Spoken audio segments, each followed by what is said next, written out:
I'm Lou Eisen, and this is Ring Talk. And welcome to this week's edition. I'm just going to adjust the camera here just a teeny bit. Today, we're going to talk about a fight that was recommended last week. Someone said, why don't you talk about this fight? And so we are. It's the Sam McVea fight, the heavyweight fight between Jeanette that took place April 17th, 1909, 114 years ago, in Paris at the Cirque de Paris, an outdoor stadium. The referee was Émile Métro. And it's an interesting fight because a lot has been written about this fight, which has been untrue, primarily by Nat Fleischer. I have how do I say it? Not that I have a problem with Fleischer. I guess I do. A lot of what he's written has just been embellishment. So, for instance, when he wrote about I was thinking about this last night. He wrote about the great Canadian fighter George Dixon, who was the first black man to ever win a world title. And he just fabricated his background. He could have called the records department, birth and death certificate, and the census department in the province of Nova Scotia, but he didn't. So he made up this thing where George Dixon's, father was a white British sailor who brought George Dixon up from Mississippi, and that's simply not true. Dixon wasn't born until 1870. The British weren't in the United States in 1870. In the War of 1812, his family, his grandparents, were brought up as one of 13 families to Africville, and then at that point, his father Samuel was born, and then met a young African Canadian woman years later, and they had children, of which George was one of them. But this isn't what Fleischer did. He just made it up.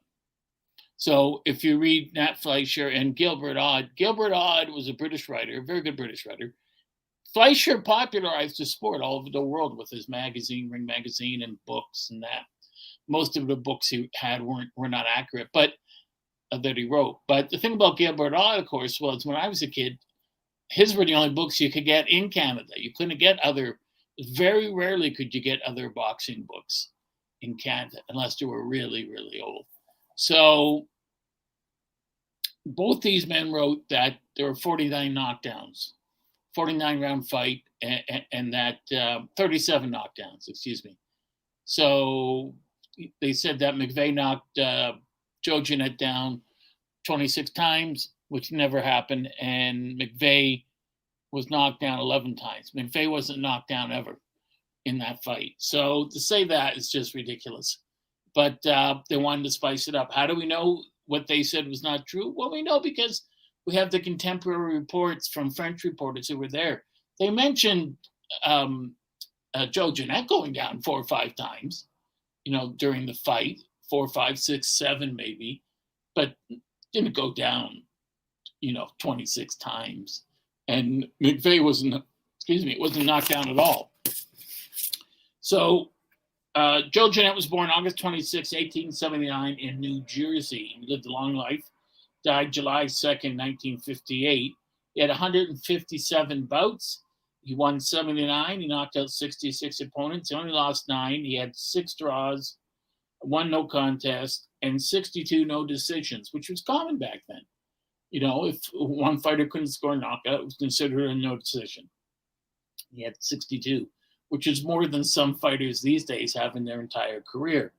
When you look at a guy like Sam McVea didn't live long. May 17th, 1884 to December 23rd, 1921. McVea was born in Oxnard, California. He died at the age of 37 from pneumonia. And his best friend in boxing, Jack Johnson, paid for his hospital care and paid for his burial and paid for the headstone. McVea had 112 bouts. He won 78, knocked out 60 people. He only lost 18, 13 draws, and he had 3 no contests. We don't know. It would take some research. It can be done, and maybe it has been done. I'm not aware of it. How many of the losses Jeanette had and McVea had that were primarily wins, but were held against them because of the color of their skin? That's a difficult question to answer, and it's a difficult question because most of the time, black fighters with this kind of skill only fought each other. They rarely were allowed to fight top white fighters. And so McVea and Jeanette ended up fighting Sam Langford and other guys, Harry Wills, 10, 15 times each. It was quite common. So as I said, this fight took place on a cold, windy day, outdoors, April 17th, 1909 in France. It was for the World Colored Heavyweight Championship. And this was supposed to be a fight to the finish. And Joe Jeanette was the favorite, 3-4-1 favorite. When you watch film of Joe Jeanette fight, especially you can see it's a good fight between him and Sam Langford. It's very modern style where he's sticking that jab and then he's leaning back when you're trying to hit him. And he's good at covering up. He's good at blocking shots. He's good at rolling with shots. Excuse me. He's good at rolling with shots and good at slipping shots, good at sliding shots. So he's a really good technical boxer. Sam McVea was not that kind of guy. Sam McVea was a walk-in face-first brawler.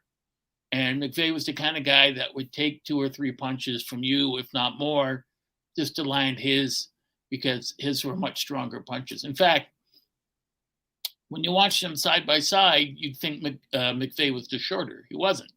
He's 5'10 and a half. Jeanette was 5'10. So it was a saw-off. Maybe someone can answer this question for me, but I swear I've seen this fight on YouTube or some other platform of these guys fighting. And now I wasn't able to find it this past week, which was rather frustrating. So this was a finish fight. This was, there was no set amount of rounds. If it ended in 5, it ended in 5. If it ended in 80, it ended in 80. And it was quite common back then to have, in 1905, finish fights. Fights where guys, whoever went first, whoever won by knockout, whoever went by knockout, won the fight. The last man standing was the winner. And they fought for 30,000 francs, which was about $6,000.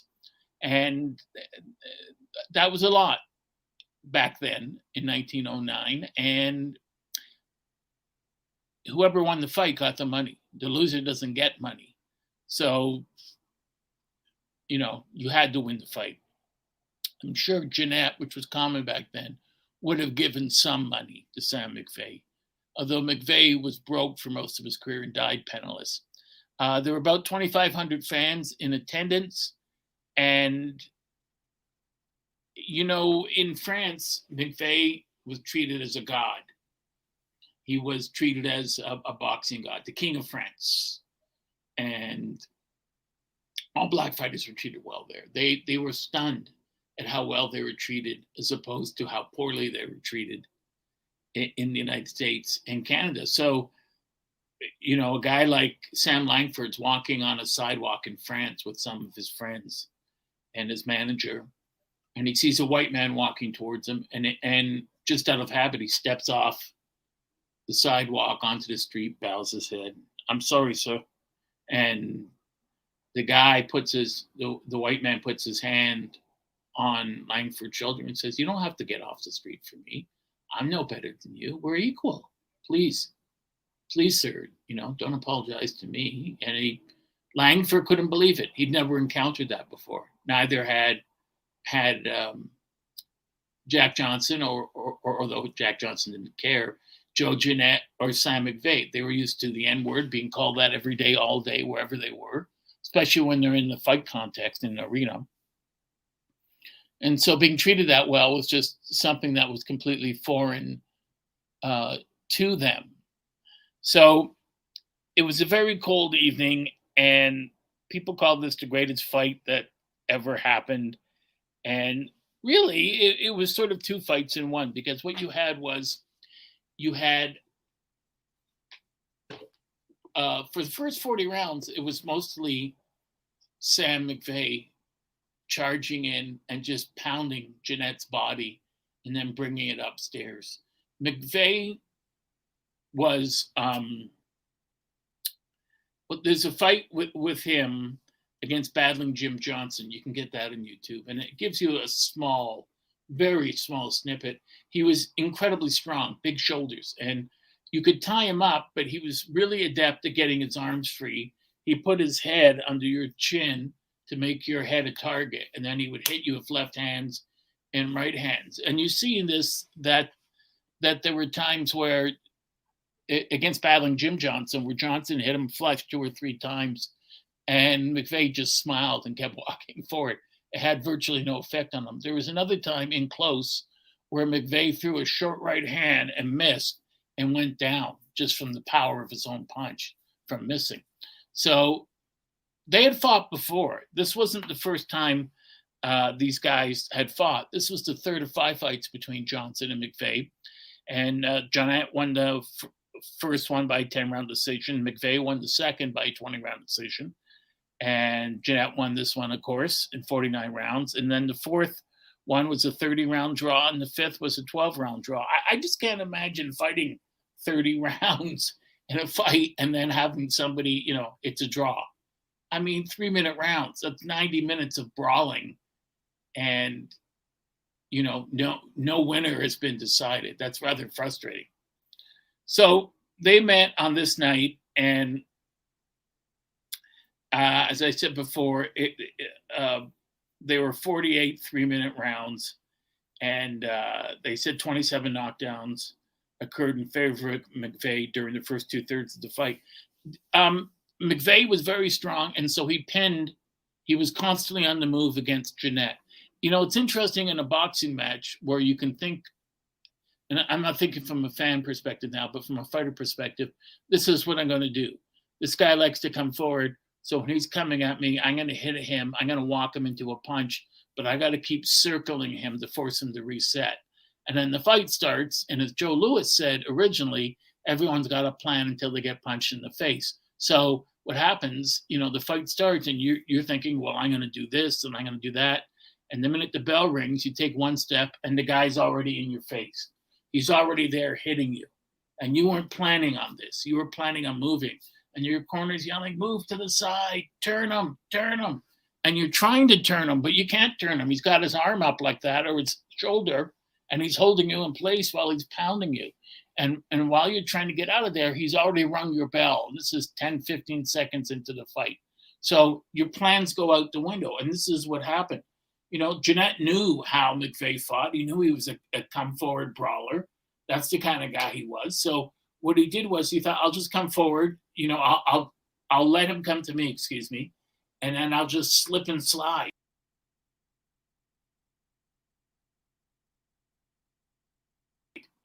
I'll parry his shots. It says here one of my streams is having a connection issue. Some of your streams having connection issues. Stand by. Fixed. Okay, great. Thank you. So, glad we got that out of the way. So there's McVea pounding away on Jeanette, and Jeanette's doing everything he can to keep McVea away from him. He's hitting him and he's hitting him to the body, but McVea's body is like a metal jacket. It's really ripped. So what are you going to do? He's hitting him in the body and it's not slowing him down. And Jeanette's against the ropes and he's taking shots. He's getting hit in the head. He's getting whacked in the chin. He's getting hit in the side of the head. He's getting wobbled and he's hanging on to McVea. But McVea is so strong, he just has to flex his shoulders. And, Jeanette can't hold on to him. And he's thinking, what am I going to do? I can't do this. I can't take a beating like this for how many rounds? I mean, he'll stop me. And they were both in phenomenal condition. They were both used to long fights. So the first round ends and Jeanette's in his corner and he's, very intelligent man, very successful after boxing, ran his own gym, but also had a taxi and limousine service, very well liked. And Jeanette is thinking, how am I going to stop him? He's strong. I'm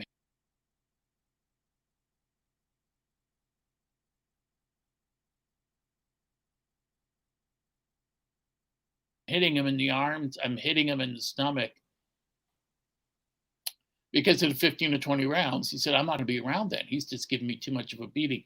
So what's happening is he's pounding him. And Jeanette's thinking, I got to slow him down. If I can't stop his legs, by hitting him to the stomach, although he's still going to do that, I got to blind him. That's the only way I can do it. And so Jeanette starts to focus on McVea's face. And so he's just jabbing him. He's constantly circling to his left, and he's taking hellacious shots, but he's jabbing to McVea's face. And McVea's not making any attempt to slide or slip the shots or block them. He's willing to take 2, 3, 4 shots in a row to his eyes, because he's going to come in with an overhand right that's going to rock McVea or rock Jeanette and drop him, which is what happened. And, he gave Jeanette a phenomenal beating, a full body beating, beat him in the ribs, hit him in the chin. And every time Jeanette went down, he didn't just take a knee, he was stretched. Like he was getting up, blinking his eyes, didn't know where he was, taking a breath, but he knew to take the full 9 count, use the ropes to get up, and then McVea would charge him to get rid of him. And, they said there were at least 6 to 10 times when Jeanette was a punch or 2 away from going out for good, but the bell rang. And then when the next round started, Jeanette would just run, forcing McVea to come after him. And while McVea's coming after him face first, Jeanette's whacking him in the eyes, all about the eyes, whacking him in the nose. And he's thinking, this is the only shot I got. I can hit him in the body. He's still doing that at times, but it's like hitting a radial tire. It's not doing any damage. I can hit it all day long. I'm not going to hurt him in the body. And so Jeanette's just, and it was smart on his part. All he's thinking now is, I'm gonna whoop this guy, but I'm gonna whoop him by blinding him. That's all I can do. I got to make it a terrible day for him that way. So we know from the French sources that were writing about the fight that it was a brutal fight, and the knockdowns they recorded weren't even remotely close to the number of knockdowns that Gilbert Ott and Nat Fleischer recorded, because they added knockdowns. And Jeanette was sprawled on the canvas. He got dropped numerous times, but not 27 times. But he got dropped a lot of times. And I don't know how you get dropped that many times and continue getting up, but he did. He kept getting up. He would take the 9 count and he would get up. And it's likely they said he went down 5 times in the 19th round alone. Now, here's the interesting thing about getting knocked down. When you get knocked down, it saves you from more punishment. So one of the comments about Muhammad Ali has always been, he was the toughest guy to ever step in the ring. And that's true. But they said if he'd gone down a lot more, he would have saved himself from being on the ropes, absorbing so much punishment. And that holds true for a lot of fighters. But Jeanette, and a lot of fighters would go down in the bare knuckle era deliberately to avoid punishment, but not Jeanette. Jeanette got knocked down numerous times. As I said, in the 19th round, 5 times alone. He got dropped and he managed to get up. Now, these days, you would stop the fight, but not back then. And people would gasp at his ability not only to recuperate and come back fighting, but to stand against the ropes with his arms up and take 15, 20, 30, 40 shots to his sides, to his head, just keep getting pounded. And they thought, McVea's going to kill him. He's got to do something. And he would try to hold McVea, but, his arms are getting tired because McVea was just leaning against him and wrestling with him and, breaking his arms free to hit him. And he's hitting him left hooks to the liver. He's hitting Jeanette, uppercuts, hitting him to the side of the head, which just combobulates, disorients the fighter. And he's buckling his knees throughout most of the fight. But he's doing it. And you almost get a sense during the fight that, you're looking at McVea and you're thinking, this better work. Because if you keep doing this and he keeps staying in there with you, eventually you're not going to have anything left to do this anymore. And so, one of the most widely publicized stories about the fight occurred in the New York Times, and they said it was the best fight ever in France since the John L. Sullivan Charlie Mitchell fight, the 39-round draw at Chantilly in 1888, which is a fight that when they got Sullivan and Mitchell got there, it was like 62 degrees, and by the time they got into their boxing trunks, it was like 50 degrees, and they were fighting in 40-degree weather, and then they were arrested after the 30-round draw, and they agreed to a draw because their lips were purple, their hands were blue, they were just frozen stiff. How they didn't die from the weather, no one will ever knows.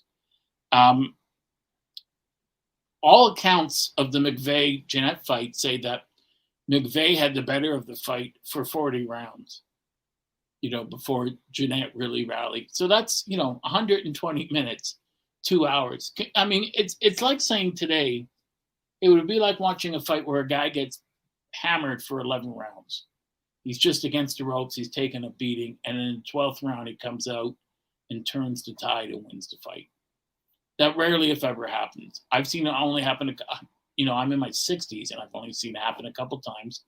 Once with my friend Mike Weaver when he fought Big John Tate, and Tate won the first 14, and then Weaver caught him in the 15th round with about 15 seconds left, left hook, right hand, and Tate was out cold. But that's rare. Laurent Dotil was beating Jake LaMotta. We discussed that fight about a month ago. LaMotta caught him with 13 seconds left in the fight and dropped him and ended up winning with only 3 seconds remaining in the 15th round. So that's what makes the sport so great, because you can't turn away and say, well, this guy's winning a fight, it's over, I'll go look at something else. Because a lot of times in boxing, you go look at something else and you missed what happened. Now, Jeanette was taking a tremendous punishment, and at that point, as he's taking this punishment, they're saying to him, his corner is saying, maybe you want to, you did your best, maybe you want to call it a day.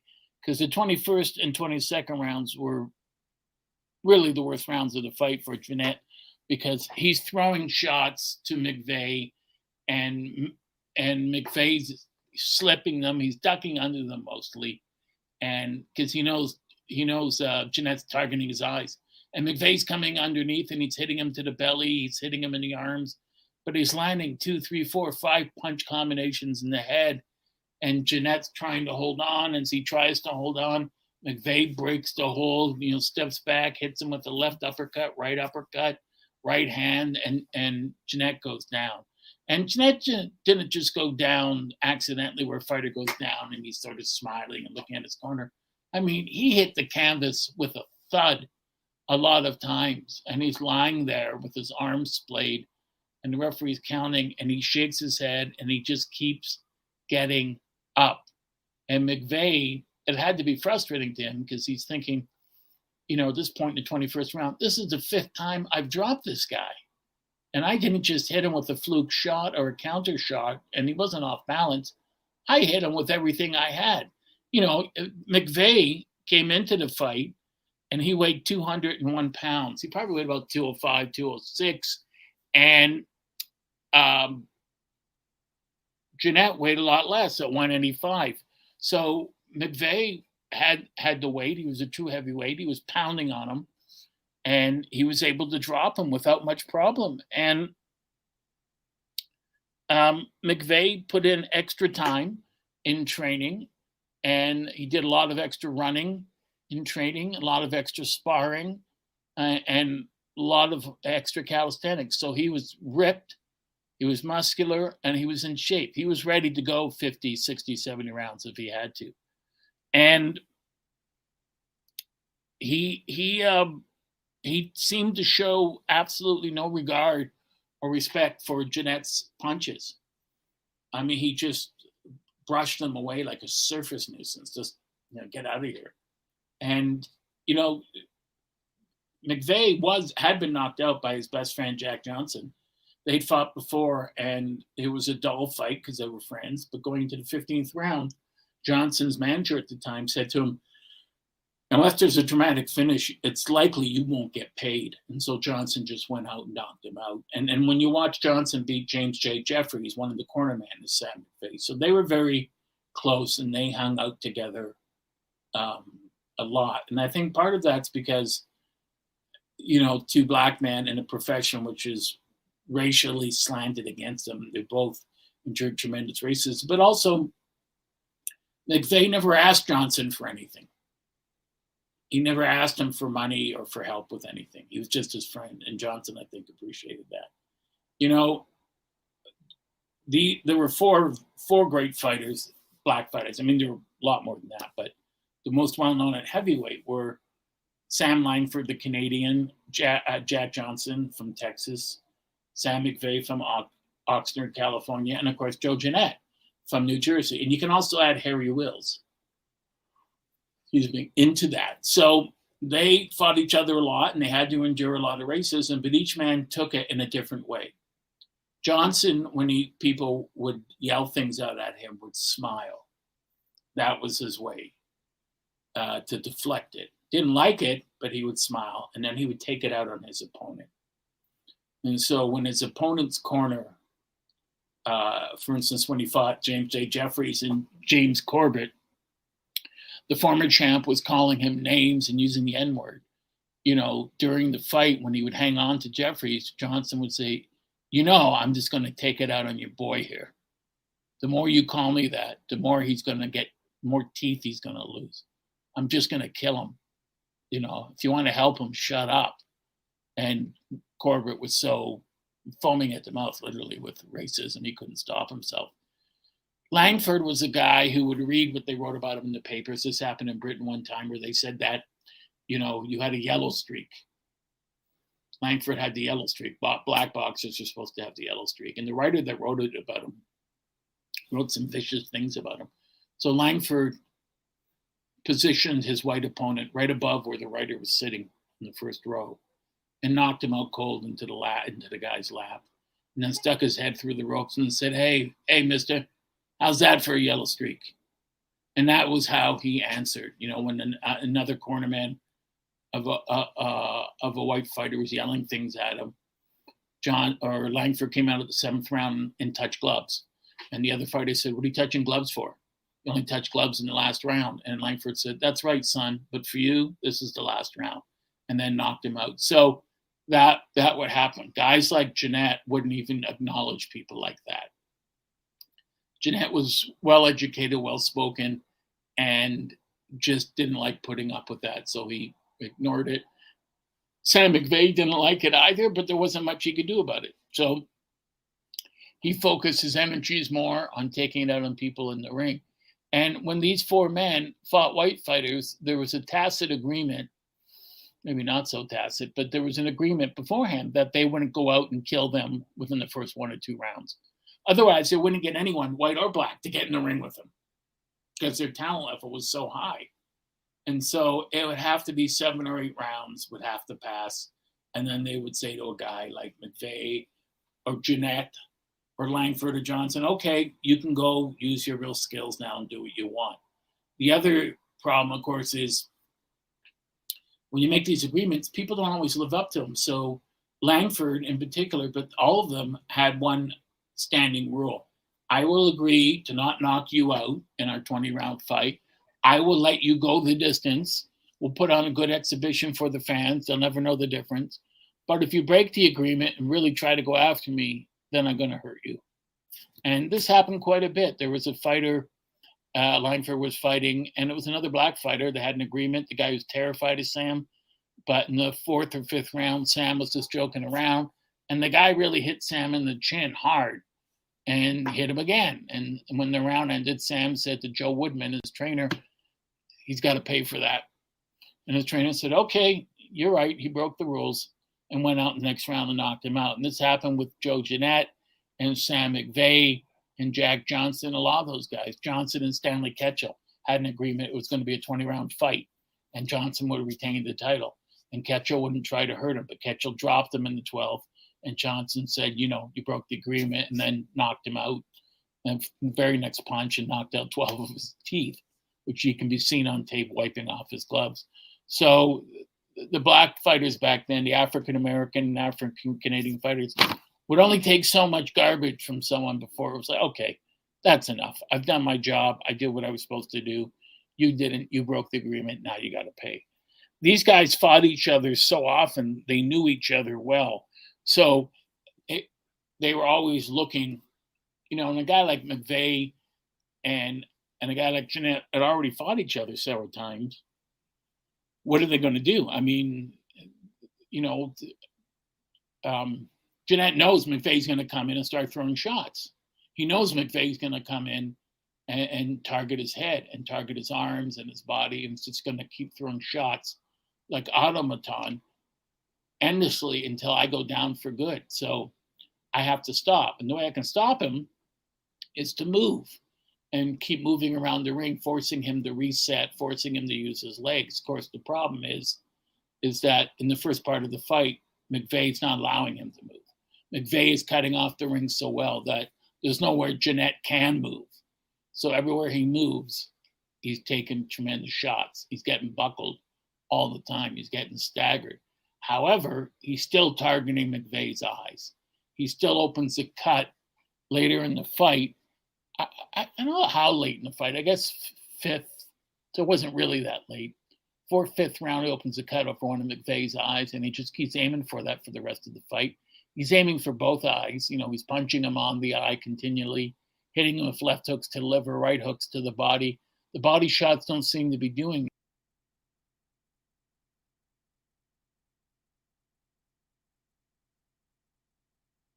anything, but the punches to his eyes, life out of Joe Jeanette.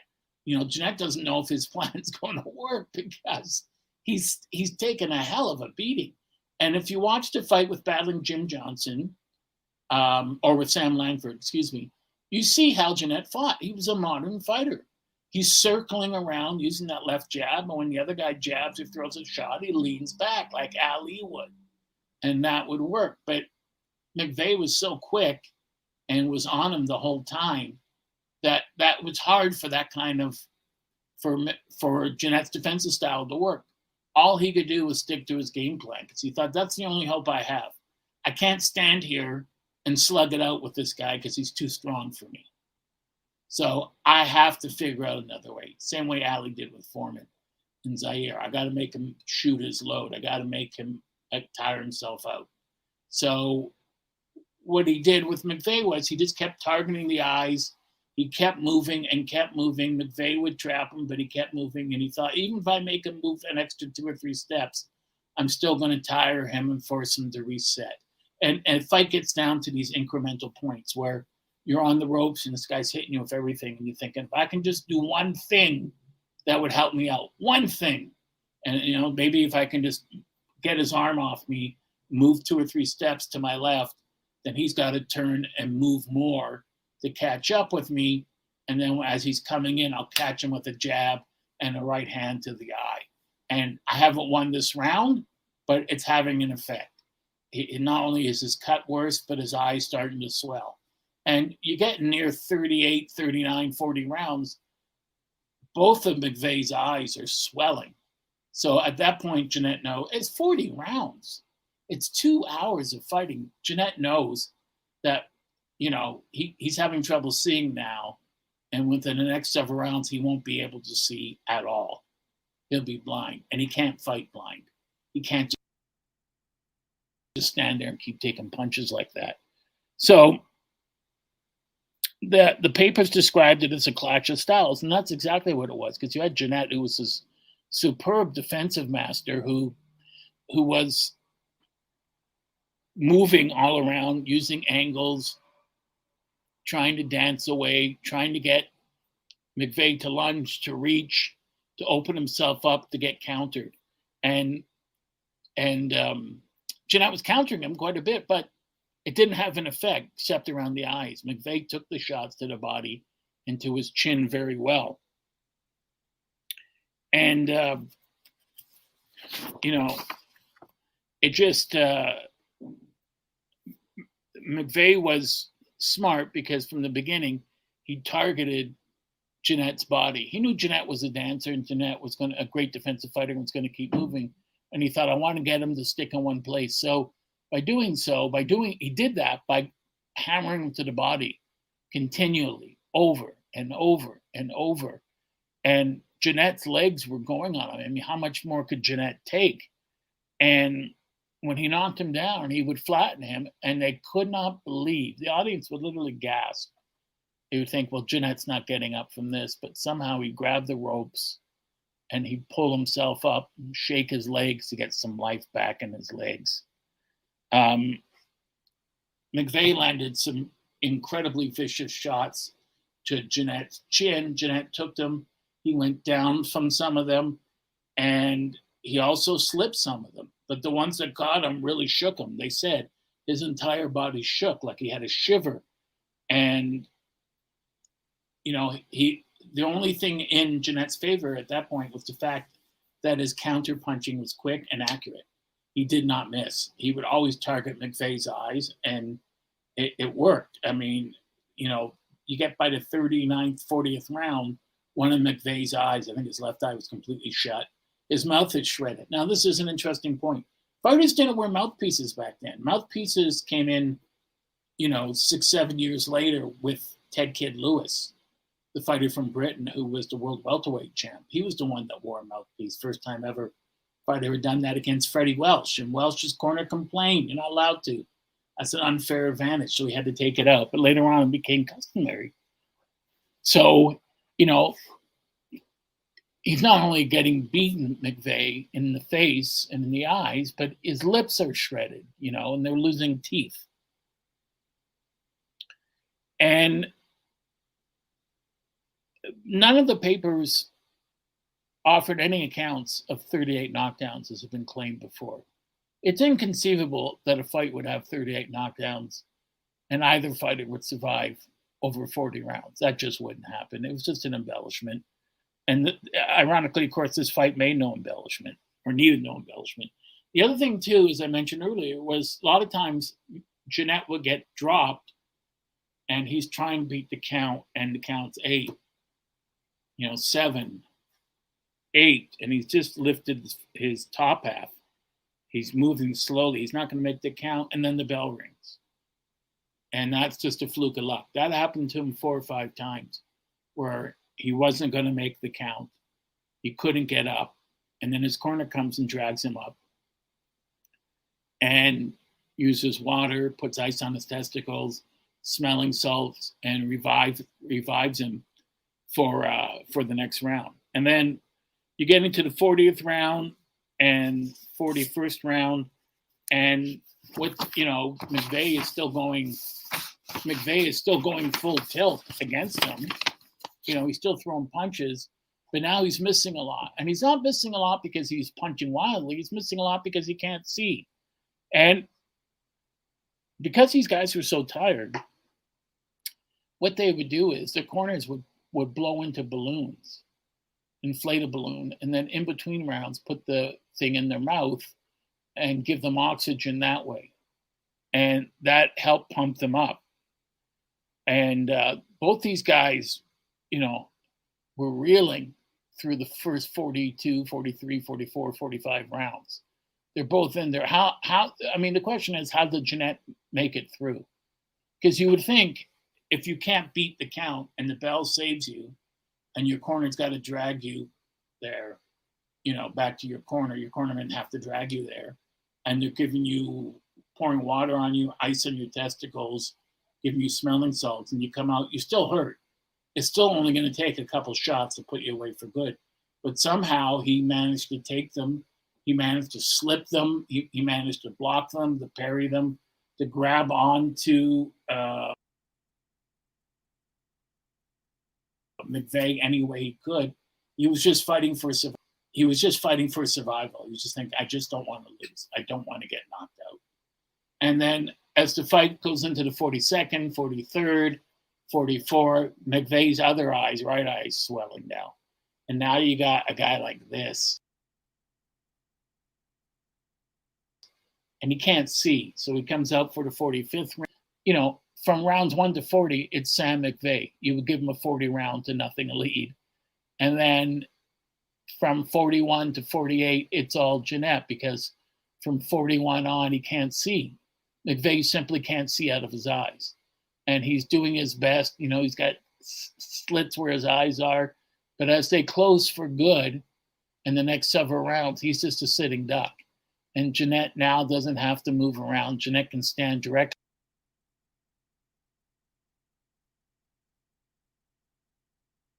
in front of him and just hammer him to the face. He's pounding him to the face, and he keeps pounding him to the face.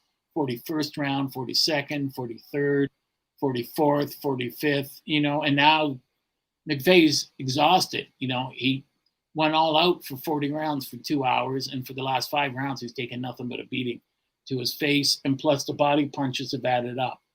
46th round, 47th round, and the 48th round, Jeanette did a smart thing. He would alternate. He'd hit him in the belly, bring his arms down, and then pound him to the face. But to make sure, to guard against McVea throwing a wild shot, lunging at him, he just kept moving from side to side while he was doing it. And near the end of the 48th round, McVea's hands are down. He just can't. I don't know why the ref didn't stop it, but he's blocking every shot with his face. And after the 48th round, McVea goes to his corner and he says, "I'm done."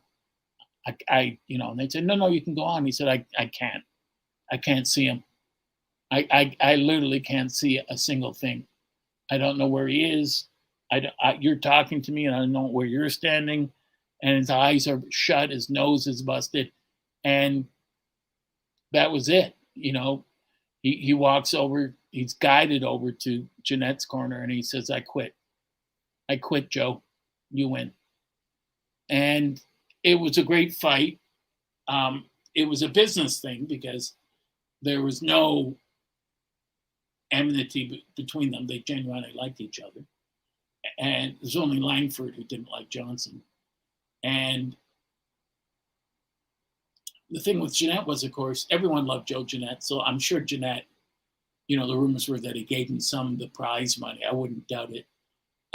Jeanette was loved by everyone. And when I say that, I mean, Jeanette originally was ostracized by his family and by his wife's family because he married a white woman. But in time, both families became close because everyone loved Joe Jeanette. Black people, white people, whoever you were, skin color, religion, nothing mattered. Joe Jeanette was a classy guy that was well loved by everyone. And he did well during his career. He did well after his career.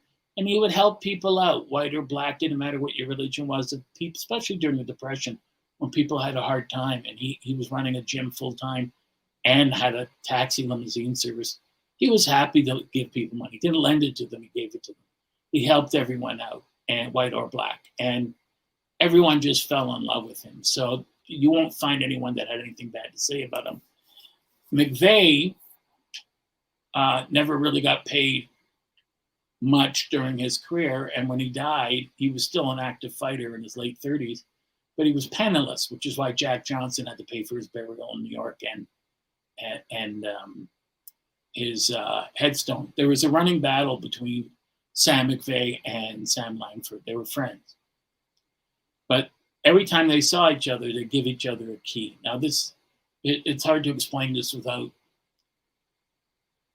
It wasn't a bigoted thing. Both men were black. One's Canadian, the other's American. But Sam McVea's often been called the ugliest man in boxing history. I don't think so. What do I know? I'm not a good-looking guy. But that was a joke between McVea and Langford.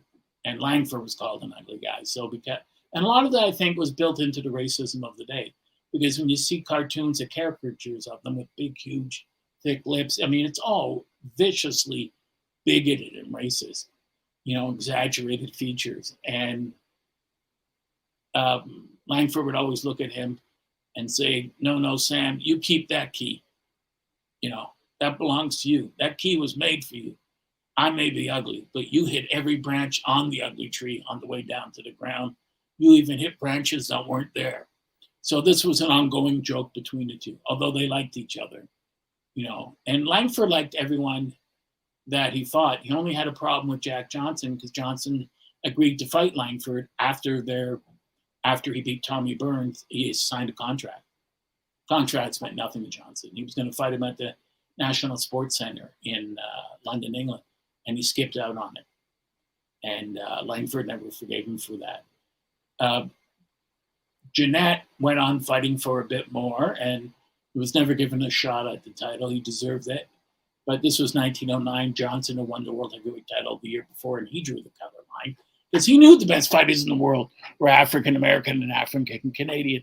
So he'd already beaten McVea. He'd fought Jeanette, and he'd lost to him, but he'd also beaten him. He didn't want to take a chance with Jeanette. And there's a revisionist history about when he fought Sam Langford. People say, well, Langford knocked him down. Langford didn't knock Johnson down. Johnson knocked him down about 5-6 times. Langford's manager, Joe Woodman, said that he knocked him down years later to save face. But this was only Langford's 20th pro fight. It was Johnson's, I think, 75th pro fight. But Johnson could still see how good Langford was going to be and just docked him for thereafter, though he did beat him. As I said, Jeanette lived a long time. He died in 1958, 2 years before I was born. And okay, Alistair, this was the show you recommended. Did Jeanette help Braddock train for Joe Louis? No. If so, that shows how relevant Martin's style was. That was actually, in the movie I was in, Alistair, Cinderella Man, they show that. Ron Canada plays Joe Jeanette. But the person who trained, 2 people trained him, Jim Braddock. One was Solly Seaman, who was the former featherweight champion of the world, and he trained him. And also Tommy Loughran, who had beaten. Okay, I'm presuming you meant train Braddock for Max Baer. You said Joe Louis. Well, these guys trained him for Max Baer to win the title. And I think Whitey Bimstein was one of the guys who helped train Braddock for Joe Louis. But it didn't make a difference. I mean, Braddock knocked Louis down in the first round, but Braddock was arthritic. But even so, that Joe Louis was the greatest fighter pound for pound that ever lived. And so Braddock and Baer and Sharkey and Schmeling could have been in the other corner. He would have knocked them all out that night. No one beats Joe Louis on a good night when Louis is at his best, like in the second Schmeling fight or in the Braddock fight.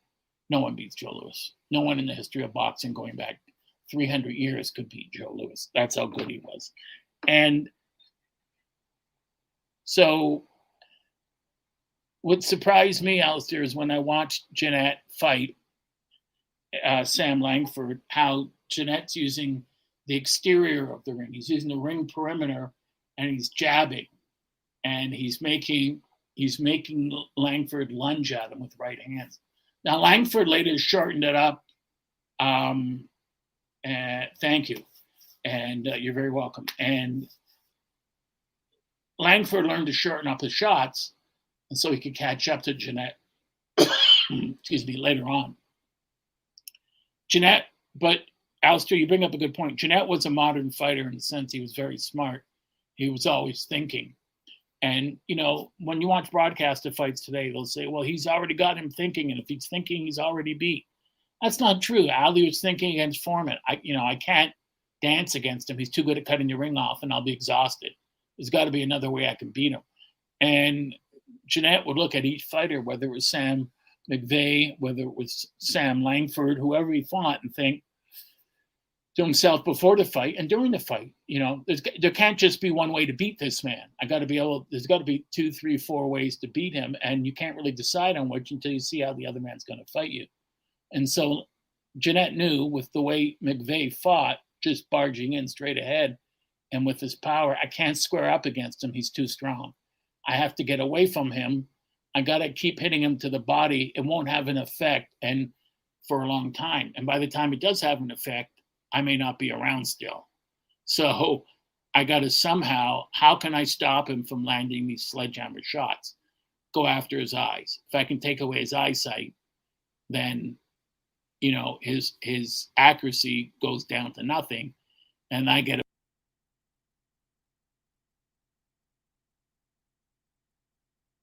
a breather, and then I start the first time Liston ever got cut. Angel said, go after it, go after the cut.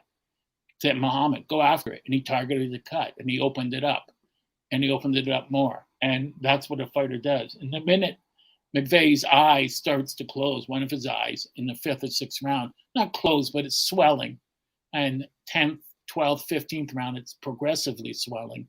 And he's going, great. So he's just, that'll affect his equilibrium. So I got to go after it more. And now he's thinking, now I got to target the other eye. And it shows you how great McVea was to have one eye by 5th, 6th, 7th, 8th round closed, and the other eye still swelling. He's still coming at him and beating the life out of Jeanette. You're talking 5th, 6th round, and he's still another 35 rounds of punishment Jeanette's got to take before he can turn the tide of the fight in his favor. Even with one good eye, McVea was still able to dish out 35 rounds of phenomenal body and head punishment. And Jeanette didn't seem to show the after effects of it for the rest of his life. As I said, he died in 1958, July 2nd, 2 years before I was born. And I know Angela Dundee and Chris Dundee told me wonderful stories about him. And unfortunately, McVea died at a young age from pneumonia.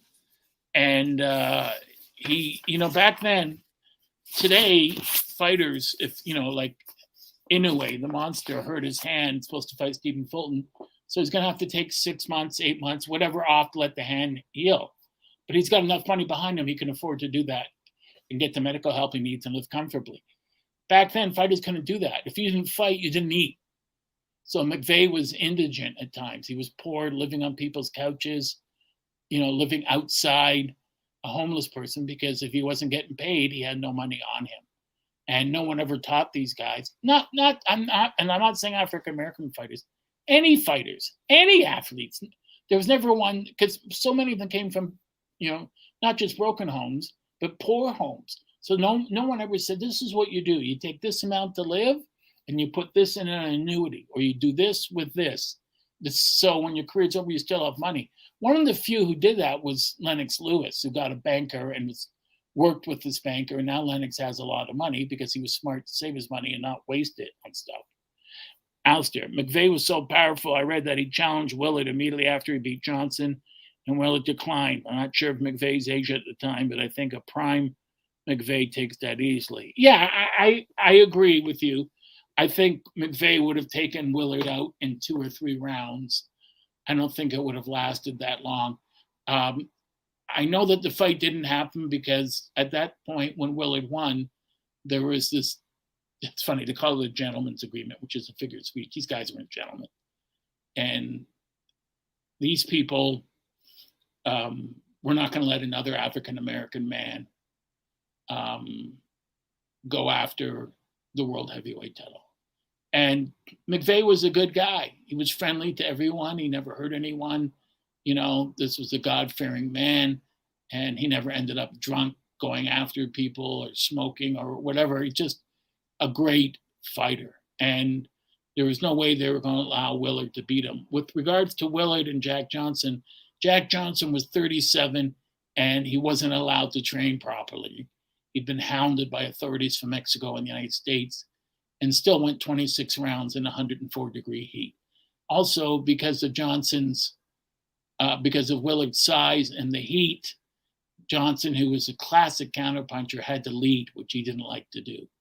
And so by leading, he used more of his energy. He was exhausted, but he was legitimately knocked out. But you're right. McVea was just a heartbreaking story, as was Jeanette and Sam Langford, and Harry Wills. All of them could have been the heavyweight champion of the world. The only thing they needed was a chance. And the white people back then were bigoted and vicious and racist. And, by that time, it just wasn't going to happen. And by the time they were allowed, African-American, African-Canadian fighters were allowed to challenge for titles, it was almost too late because even with Joe Louis, the mob was firmly in control. And so they lost a lot of their money to the mob. Guys like Ike Williams ended up with nothing, not a cent. And he was fighting for 80 grand to fight. Same with Johnny Saxton, same with a lot of guys, same with Louis, although Louis overspent his money. Anyways, that's the great story today suggested by Alistair. I'm glad you joined us, Alistair. If you have any suggestions out there for other fights you'd like me to discuss from boxing's glorious past, please let me know. or let Eric know. And please go to my Substack page, Lou Eisen. .substack.com, and I'm in the middle of a 5-part series about the history of the mafia and organized crimes control over boxing. Plus, I just posted a long article on the great Sam Langford. My name's Lou Eisen. Thanks for watching Ring Talk. Alistair, thank you. As always, it's lovely to talk to you. And please come back next week. Tell your friends, and we'll see you again soon. Enjoy the rest of your weekend. And summer is going to be here soon. I'm Lou Eisen. Enjoy the rest of your day. Bye-bye.